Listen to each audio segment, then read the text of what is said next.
Last show, we left off with two questions that were super chats that I could not get to that we're going to open up with. And if others have some super chats in the YouTube live feed, we will get to those today as well. But the first one is from Jake from Windy City. And he said, Dave, are the chances of Mania ever happening in London or Europe now slim?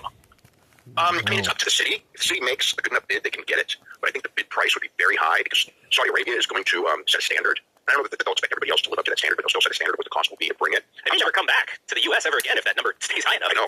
So it wouldn't shock me for it to happen. I wouldn't say that it's just the I mean, they're not going to go there just to go to London and brag that we're doing Wembley Stadium. They're going to get paid. So it's up to the government if they offer them enough money. It's a man thing anymore where there's a lot of ego involved and things like that, and they're just looking at money. TKO guys. I mean, there's no ego or anything when it comes to WrestleMania. It's like who pays? They'll get it. That's not what the stockholders want. Yeah. It's just the people who are running for this. Because they're major stockholders. So that's what they're running for. So yeah. Okay, and from Trust the Process, he said, you were critical of the Hurt Business signing, but they've been one of the most consistent and over acts. Does it make you reconsider your rule of signing old guys? No, because I haven't seen any. They get cheered, and Shelton Benjamin's done a good job, and Bobby Lashley's been fine, but it's too much of what the problem is, and none of what the solution is, and it's not like their segments are doing big numbers. I know Bobby did good YouTube numbers the first couple weeks, but I haven't seen anything since then. So they get a reaction. Lots of guys get a reaction. You know what I mean? Christian gets a phenomenal reaction. I wouldn't go around him either. I just think that there's I think it's too many older guys, too many retreads, and it's not what. And they're I don't think they're losing license right now. We don't know, but I don't think that that policy is going to get them audience. I mean, if it's somebody like Adam Copeland who works so hard and does really good promos. I mean, he does do the promos, but someone who works so hard and does really good promos. There's an exception, but you want to keep those guys maybe 2 or 3 of them or something on the roster. I don't think you want 20. And there was just too many a couple weeks ago. I mean, it was just like I watched one of those shows where it's like Jesus Christ. And again, I enjoy most of the shows, but I'm looking at they've lost so many viewers between the ages of 18 to 34, and there's a reason. Because they're too they're not youth oriented. They're not connecting with youth, and bringing guys back that people who are 50 have a connection to is not the answer to their. Like if Shelton Benjamin was there, as an underneath guy. They got a million guys like that too. They don't, I just don't think that it's necessary. It's like a lot of the guys that when they get from WWE, would they be good? It's like, yeah, they'd be good. They'll work hard. Such as Alexander, for example, right? But it's kind of like, but do you really are they going to be guys that are going to turn around your company or like Ricochet? I could see Ricochet's a unique talent, but unless it's someone who, and he's not that old. He's in his 30s. But unless it's somebody, to bring somebody in at this point, unless they have a really unique talent, the guys that they have right now aren't given enough time. So I'm not into. When guys are cut, like even Josh Alexander, who was a fantastic wrestler.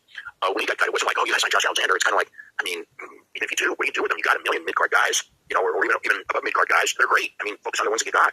Bringing more in just creates more of a logjam, and it just makes it tougher. The roster's too big as it is. I will say that I really, really like MVP. I've really liked just his character. Oh, he's good. He's a talker. But what I would like to see, and I don't think we're seeing this yet, is you can utilize them. They do have that WWE air about them. And you can utilize them to get over whomever the team is that you want to get over. I just don't see who the team is. There's a young team who's going to get out of it. Catcher and Fletcher. Heel for Seal. I guess they're considered baby faces. Although I guess maybe they're not. Bobby Lashley's going to wrestle Swerve again. They're cheers. Yeah, they pie face Private Party. I don't sense that makes sense. But they didn't have private parties, so they were baby faces and that to people. Yeah, so I would just like to see. And this is with a lot of the big picture of AEW. I kind of want to see who's next. Like who are we getting ready for? Who's going to be the person to be on top of the mountain and win the thing? And it's there's a few guys which is good. There's if you really look at the roster. There are really a lot of options for singles and tag team, but you just don't see it because they're not on TV enough and not being focused on. Like if you made Kesha and Kyle Fletcher your world tag team champions, you got your Young Bucks, you got your FTR, you know what I mean? Like right there, that's you can make you get 6 months out of stuff there. Plus you've got whatever Cage and Archer and whatever. That's not the solution either though with those guys. What Fletcher and Archer? No, I'm talking about just guys you can put in a match with them. I know, but no. I think Fletcher Kesha and me are like but they could go down. You could go down against Omega and Ospreay. We saw that too. You know what I mean? And other teams that are anything. You can put together guys as tag teams. It's I think it's endless when you have champions like that. And it's the same thing like with the world title. We just watched the other night. Challenger, or a champion. Kenny Omega can be a challenger, champion Ospreay, Joe, if you want to push it. They're really loaded with guys that they can put in that position. I'm not saying that any of these guys are going to turn around and change the business. I don't know that's a much more difficult situation. But there's plenty of guys that that the crowd reacts to that can give you really good wrestling. On the women's side, there's plenty of people too now. Which was not something that I would have said a year ago. They have a pretty decent amount of depth, and again, then they got the connections elsewhere, and they got so. It's not the talent. It's focusing on the talent and getting them in the right spots and figuring out who you want to go with. That's the thing that they need to do. But the talent is very much there right now. I was thinking about this because you wrote in the recent the survey that just came out about whether or not the Young Bucks are going to be at Revolution, being that they're in LA and like they're that's a great place for them to be. But we're 3 weeks out, and I don't. It's not even a hint. No, not at all. And what I was thinking about is I've also been reading some 2018 observers because I'm just kind of trying to go back to kind of the beginning of AEW, and I was reading all of the stuff around All In and how hard those guys worked putting together that show, and it seemed like just the amount of effort to sell those tickets, to prove people wrong, to put on this great show, knowing that, WWE's over here doing this thing and, we're going to do the show and not really upset them, but, know that they're going to know that we're doing it. And you also have New Japan selling out Madison Square Garden. And it just seems like this AEW promotion right now, like, where's that energy to sell those tickets that the Young Bucks, who were organically, like their whole career was based on selling shirts, getting booked and getting over organically and That's creating one characters and being the elite. unbox. And it just It's seems like there's this Cody energy that was there Rhodes, that is like Kenny absolutely Omega, non-existent right now in Tony AEW. Khan. They don't do that. There's a bunch big of part them of that that was are going to shows, But and meeting with okay. fans and talking to fans and getting the fans to know you. And once you have more than Just know what 12 you're people in talking the about, building, please. it can't be done feasibly. You know what I mean? You can't meet, you can meet a couple hundred fans, shake hands with them, sell shirts to them, right? But you can't do it and get 3,000 or 5,000 fans. It's impossible. And that's kind of where they lost it. And then being the elite, I mean, there's once they were available to be seen on actual wrestling television, seeing them on their reality show, whatever you want to call it, it wasn't as unique anymore because these guys were not on national TV and they were interesting characters. They would go to Japan and cause havoc there and they go over the world. It was interesting. It was a product of its time. Yeah, it was very successful for it. It was unbelievably successful for its time. Where it's a different time now and it's a different formula. And again, they could be smart asses with the t-shirts and everything. And it's like, now as executive vice presidents or representatives of a big company, it's like you can't do this stuff to slap people in the face that are mocking you. And because of it, it's kind of like they're just kind of there. And I don't think that they ever fully recovered from the divisiveness coming up on things because nobody backed them up. I mean, and in the company, publicly. I mean, privately, of course, most people did, but publicly, no. And, so they were out there and then, it's like they couldn't really be faces, but they couldn't really be heels, so they went heel and, kind of whatever, but it's not like they're really talented guys and they can be, I don't know why, I don't know why they're not on TV right now other than, they did a storyline to get them off. It seemed to be to bring them back as babyface against these guys, and that's probably not happening. Maybe it is. Maybe you do a thing where, I don't know, you get the Young Bucks and a third guy and hotshot him into a program with Pac and Claudio and those guys who win the trios titles in LA, and that gets them going again. I mean, it's a possibility, but I don't see that. I mean, there's no hints of that now. We're only a couple weeks away. I don't know why they're not, especially with all these California shows coming up. I don't know why they're not back in focal points of the show right now. You know what I mean? And I mean, again, they're in Oceanside, which is Southern California on Wednesday night. I mean, that would be a good place to bring them back, and maybe they are, but it's certainly nothing I've heard about. I don't think that they need to bring back being the elite necessarily. There's also a lot of work put into something like that. But that's a different time and place. I don't think that would. I don't think that would work now in a position that they're in. It's I mean, I wouldn't. I don't think they have the motivation to do it either. But there may be. I mean, a lot of the stuff that they did. Again, you can't really do with AEW, especially now because the stuff they did that was clever and funny. If you really look back on that stuff, if they did that now, people would be just be very, very divisive. And people would just I guess the funny thing is that at the time it was also because there were people who were taught to be negative towards them, but it was it was so overriding in the other direction that it almost made them stronger. Now it's just a different time period. I still think that they could do some grassroots social media stuff, Twitter videos, TikTok videos or things to kind of reestablish them because you could look at Two Guts. You know what I mean? It's like I think that a lot of wrestlers, if they were clever, could do what Two Guts did. Now who knows if that's going to mean anything? I mean, it's not like I've seen people beating down the doors to sign Two Guts, but I do think that at least it's kept to be creative. The stuff that he's doing. All right, let's talk about The Rock. He's going to be on SmackDown later tonight, which by the time most people, I'm imagining, listen to this, the whole segment will already be over. But is this like last minute simply about New Orleans WrestleMania? It's last couple of days.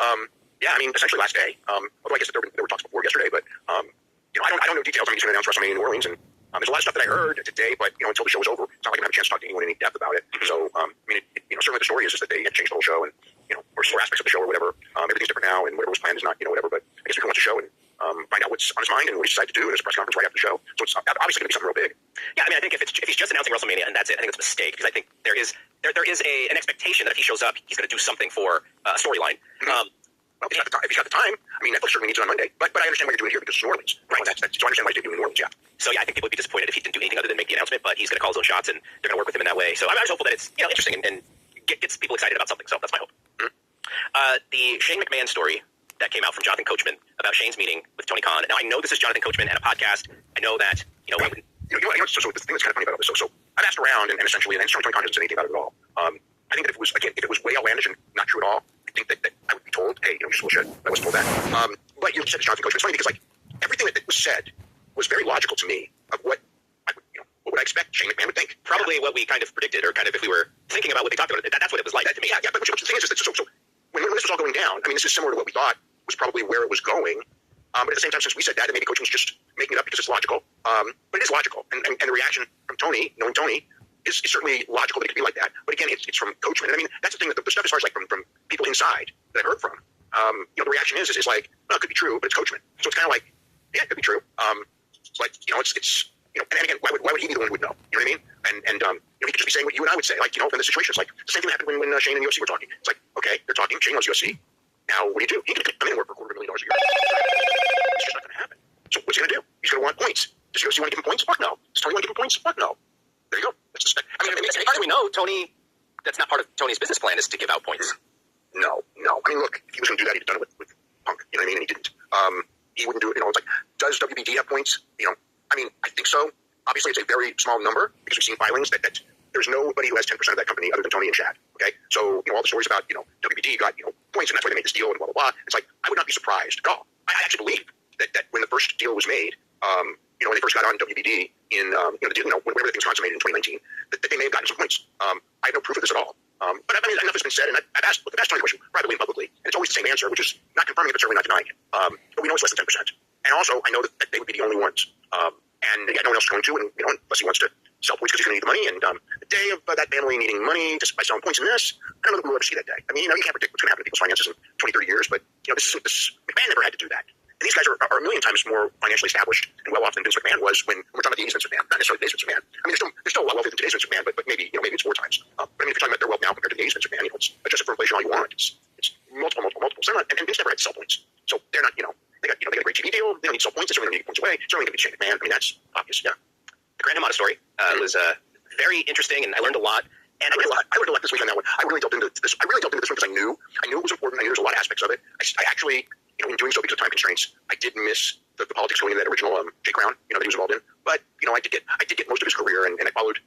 I mean, the 70s UWA in the 70s didn't know that much about. I knew it existed because from Japanese, mainly from Japanese magazines and Mexican magazines. So I was aware. I knew that they were drawing big in El Toreo, and I knew Hamada was one of the key guys. I knew that, but not in detail. By the 80s with the Observer, I was pretty aware of things. Not necessarily week by week from the late 80s, certainly week by week, and knew what they were doing. So it's really interesting, looking back on the changes in the business and then watching some clips of them. And I mean, it's really, really a shame that those Toreo shows, were never taped, because that would have been, absolutely fascinating stuff. I would see them in the Mexican and Japanese magazines and the photos and just go, man, this would be a place to be, and it would be, that with those kind of crowds and the way it was, it was done. And I remember, Doug Furness and Crawford, went down there, and this was already in the 90s, this mid 90s already. So it's the, early 90s, but this is, long after the peak, they went down there to be tag team champions, whatever,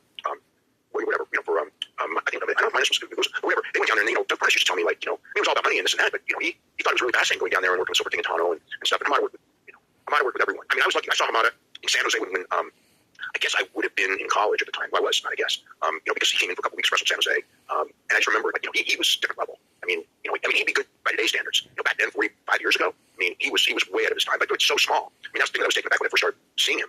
He was so small. I mean, today he would be as small because there's so many guys. The business guys in general are much smaller than they were back then. But it was almost like you're going he's too small. You can't take this seriously. And we're supposed to back then. But then he would go, and it's kind of like, man, he's really talented. He's more talented than anyone. Well, how would you compare what he was doing? Is there a wrestler that maybe we would know or we would have seen who you could compare the style to, or was he just kind of an alien of his time?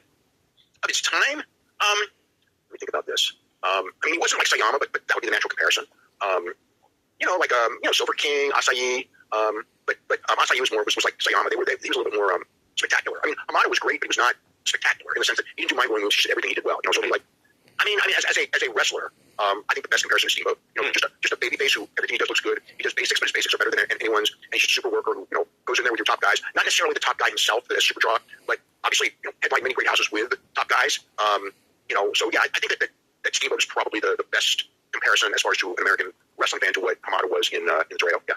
And then his wife was Mexican. Is that? Yeah. I saw his daughter, the younger daughter, and I was like, wow, she kind of looks like my family. Yeah. Ayako Hamada worked for TNA for a while. Was really, really good. I think at one point maybe the best woman wrestler in the business. Certainly right up behind the list. But yeah, so she started, years and years ago. And they're both really good. But yeah, he lived in Mexico for a couple decades, and he, ended up moving back to Japan and worked in Japan. Had another career in Japan, working for, very Pro, went to Universal, died. But I mean, I saw him at Universal in 1990. I think it was the second Universal tour. I think the first one, but the second one, which was June of 1990. So I saw, I think 3 shows, and I saw Sasuke's first professional match. Did you go to Sasuke movie with me? And remember Sasuke? We talked afterwards, and yeah, I remember you were with me, and he remembered me because I was in the van with him and Geto and Jado and Monkey Magic Wakinu against Super Dolphin after not the first show yet, but I did meet him. I did see his first match. I didn't meet him the day of his first match, but we hung out after his maybe 5th match, whatever was the final night of the tour, where Hamada gave them the okay to the first couple matches, you guys are prelims, these guys are the stars, Asahi, Santo, Hamada, Arrow, those guys, right? Whoever else was on the tour, the Brazos I think were on the tour, and just we're prelims essentially the whole tour, right? And the last night it's kind of like, okay, you guys, and it's like Sasuke's 5th match as Masami Michinoku, and go out and do, and they just were incredible. It's like I couldn't believe how good those guys were. And then Sasuke started his own group, and they did the 6-man tag. So a lot of people know Hamada from ECW Barely Legal, obviously. He was 46 then. He still had many good years after that. But that's when he had the Japan career. And the Japan career, he wasn't like he was never like a superstar in Japan. When I saw him, it was like he's good, but Asahi was the draw. Ultimate Dragon. That was the one that people came to see because it's a new group, and they wanted to see the 23-year-old, not the 40-year-old in a new group. And the crowd was a lot of young girls and a lot of young guys.